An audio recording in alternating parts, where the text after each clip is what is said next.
आज इस चुनावी सभा के दौरे के मौके पर हम लोगों के बीच मुन्ना त्यागी जी, जहीर अहमद साहब, असगर साहब, गंभू भाई, मुकेश जी, कमरुल हुदा साहब, इस्लाम साहब, सदर आलम साहब, सुनील जी, राजेश कुमार जी, कन्हैया शाह जी, अनिल कुमार जी, मुस्लिम प्रखंड अध्यक्ष विजय कुमार जी, तौफीक अहमद साहब, अतर हुसैन साहब, इफ्तिखार अहमद साहब जो पंचायत समिति सदस्य हैं, गोपी यादव जी, मुकेश राकेश जी, प्रभु जी और यहाँ डॉक्टर देवीलाल जी और यहाँ सारे हमारे बुजुर्ग दोस्त साथी बच्चे, मैं सभी लोगों का तहे दिल से मुबारकबाद करता हूँ। आज हम लोग चले हैं इसकी लड़ाई में, देख रहे हैं कि अब दो धारा के बीच की लड़ाई है। एक संविधान को हटाने की साजिश कर रही है और दूसरे हम लोग एक तरफ खड़े हैं कि संविधान कैसे बचे। जो बाबा साहेब भीमराव अंबेडकर जी ने जो संविधान दिया, इसमें सारे जाति धर्म के लोगों को उसमें प्रतिनिधित्व करने का मौका मिले। तो ये सरकार जो है अभी 10 साल से लोगों ने देखा, एक भी जनता के मुद्दे पर खड़े नहीं उतरे।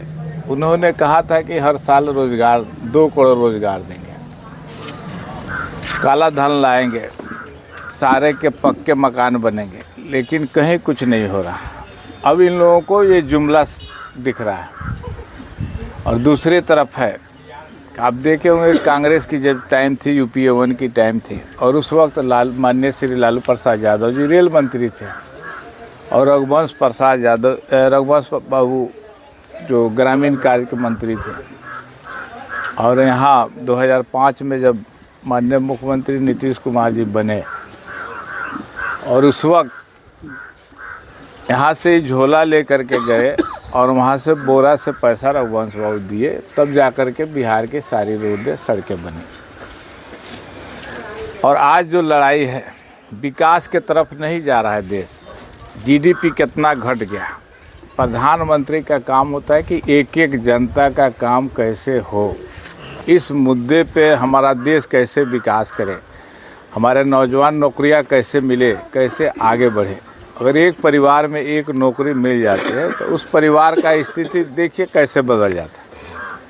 लेकिन जब स्थिति नौकरी हम नहीं देंगे तो कैसे बदलेगा। एक रेलवे जो था, रेलवे से कितना नौकरियां मिलती थी और उसको आरक्षण अब ख़त्म नहीं करने के बजाय उसको ही प्राइवेट कर दिया। अब प्राइवेट हो गया तो आरक्षण देने की ज़रूरत नहीं है, वो अपना प्राइवेट जो लिया वो अपना करेगा, जिसको मन करेगा भर्ती करेगा। LIC बेच दिए, LIC में जो सारे लोगों का पैसा जमा रहा था ये हट गया। दूसरी चीज़, हवाई अड्डा प्राइवेट हो गया। खैर, इससे आम जनता को जितना हम लोगों पे कर्ज था वो कर्ज बहुत बढ़ गया, लेकिन आम जनता को कोई फ़ायदा नहीं।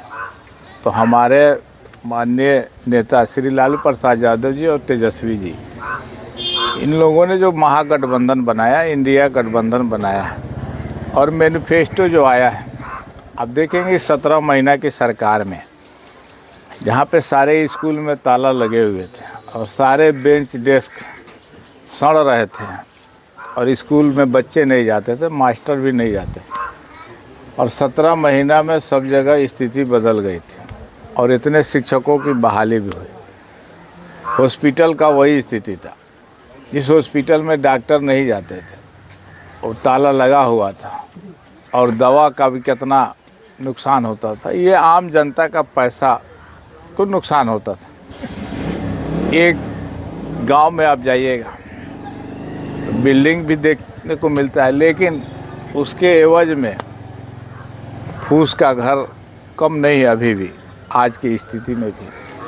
अब भाजपा का सोच है कि हम चांद पे जा कर के बसे, लेकिन हमारे राष्ट्रीय नेता माननीय श्री लालू प्रसाद यादव जी और तेजस्वी जी का ये सोच है कि जब तक कि हमारा गांव विकसित नहीं होगा, स्मार्ट गांव नहीं बनेगा, तब तक हम इस देश का विकास नहीं कर सकते, इस प्रदेश का विकास नहीं कर सकते। तो यही लड़ाई है। और आप देखेंगे 17 महीना में आरक्षण जनगणना करा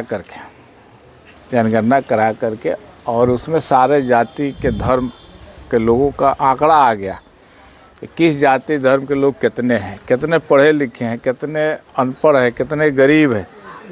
तो इस तरह से योजना बनाई गई और इस योजना बना करके सारे लोगों का उसमें हिस्सेदारी मिलेगा और आरक्षण का सीमा भी बढ़ गया। तो ये सब समाप्त करने की साजिश चल रही है। तो इसमें ये लड़ाई, ये चुनाव नहीं है, ये देश के सामने चुनौती है कि देश को कैसे हम बचावें। इस देश को बचाने के लिए एक एक वोट का अब ज़रूरत पड़ता है और आंकड़ा कैसे मेरा बढ़े। तो त्यागी जी बतेबे कि हर बूथ पर कैसे हमारा सबसे ज़्यादा पोल हो जाए। और ये देवराज का जो एरिया है, यहाँ से आवाज़ जाए, क्योंकि यहाँ के लोग हर मामले में, शिक्षा के मामले में, सारे चीज़ में, एजुकेशन के मामले में, पारिवारिक और सब मामले में भी, बिजनेस के मामले में, बाहर रहने के मामले, सारे में एक हस्ती रखती है। और यहाँ से जब तक आवाज़ नहीं निकलती तब तक वाल्मीकि नगर और बेतिया पे असर नहीं पड़ेगा। तो यहाँ से एक आवाज़ निकलनी चाहिए कि महागठबंधन के प्रत्याशी जो भी है बेतिया में और वाल्मीकि नगर में, यहाँ पे वहाँ पे हाथ छाप से है और यहाँ पे लालटेन से। तो यहाँ पे हम लोग भारी मतों से विजयी बनाने का काम करेंगे और अपना प्रतिनिधित्व बनाने का काम करेंगे। रही बात, बीच में हमारे लोग बहुत आएंगे, तरह तरह की बात करेंगे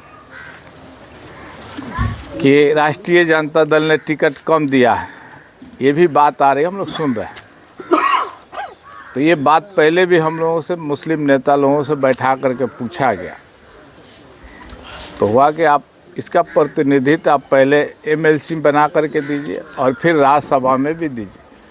अभी जब सरकार थी तो उसमें 5 मंत्री मुस्लिम बने थे और पूरे देश में देख लीजिए जो प्रतिनिधित्व कर रहे हैं, एक भी मुस्लिम का कहीं पे प्रतिनिधित्व है तो आप बता दीजिए। एक टिकट भी नहीं है। जो आपका लड़ाई लड़ रहे हैं उसका हाथ मजबूत रहेगा तभी तो प्रतिनिधित्व हम लेंगे। और कैसे लालू जी का क्या कसूर था? यही ना कसूर था कि जो गरीब थे, दबे कुचले थे, वो अपनी बात किसी के पास नहीं रख सकते थे। यही आवाज़ उन्होंने दिया कि अपना जाकर के हक ब्लॉक से, अनुमंडल से, डीएम से जा कर के अपने बात करके अपना काम करा सकते हैं। तो उनके हाथ को मजबूत करना बहुत ज़रूरी है, क्योंकि देश की लड़ाई है और चुनौती है। ये चुनाव नहीं है, चुनौती है। और एक भी वोट घर में नहीं रहे, सारा वोट निकल करके ईवीएम में बंद होना चाहिए और लालटेन छाप को भारी मतों से यहाँ विजयी बनाना। यही बात करके मैं अपनी बात को समाप्त करता हूँ। शुक्रिया। ये इंटरव्यू लीजिएगा, लिया ये सब बोल रहे हो, बाकी कोई नहीं है। कहने का मतलब यह है कि जब हमारे मुख्य अतिथि और बिहार सरकार के पूर्व मंत्री इज्जत माब डॉक्टर समीम साहब ने अपनी बात रख दी, तो उसके बाद कहने के लिए तो कुछ बचा नहीं। मगर ये गुजारिश आपसे ज़रूर होगी कि वोट जो है, आप लोगों का जो वोट होता है, देवराज कोई मामूली जगह नहीं है। यहाँ से जो हवा निकलता है उस पूरा चंपारण भर के लोग इंतज़ार करता है कि देवराज किधर जा रहा है। तो आप लोगों पर पूरे जिला की नज़र टिकी रहती है, जिला की निगाहें तो आपका जिम्मेवारी भी ज़्यादा है। मैं आप सभी बुजुर्गों, दोस्तों से यही कहूँगा कि वोट का परसेंटेज बढ़ाया जाए और अपना ऐसा संदेश दिया जाए कि हम लोग जो है सजग हैं और इस चुनाव में जो है किसी भी एरिया से हम लोग बढ़ चढ़ के भाग लिए हैं। आप सभी लोग आए और इतना कीमती वक्त यहाँ पे दिए, इसके लिए आपका हम लोग शुक्रगुजार हैं। और इन्हीं सब बातों के साथ हम अपनी बात को खत्म करें।